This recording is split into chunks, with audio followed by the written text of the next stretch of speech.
are बुन nail लेखाय Hitopadesha 22 अध्याय 4 पद रे नोकाय मेनदा नम्रतार ओ सदा प्रभुर भयर पुरस्कार धन सम्मान ओ जीवन निता में बाइबल मेनदा निधनो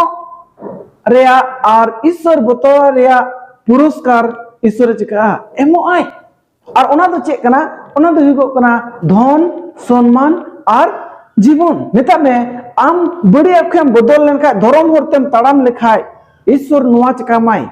एमामाय चलका इजराइल हर हाडे द्वितीय विवरण 8 अध्याय 3 पद रे मेनदा जे उनको तो चिका चुके को निधन चुके को निधन नको बा उनका के अबु बुन निधन लेनखाय ईश्वर बुन बतौराय खाय ओना ना पुरस्कार अबुई एमा बुना ईश्वर और ओना दो हुगो कना धन सम्मान और जीवन निता में धन हम चिकाया न्यामम और धन आमटे ताहलन खाय आडे पासे रे होर हम कुछ कामिया सम्मान मिया को और धन और सम्मान जुदि आमटे ताहलन खाय ओनाम उपभोग धड़िया ओना लगी ईश्वर चे एमामा जीवन एमामा लंबा उम्र एमामा जिलिंग उम्र आमे चिकामा एमामा निता में ईश्वर दिले फुरायना और लोके दिले कुलायना ईश्वर आम मुका एमामा ओना बाम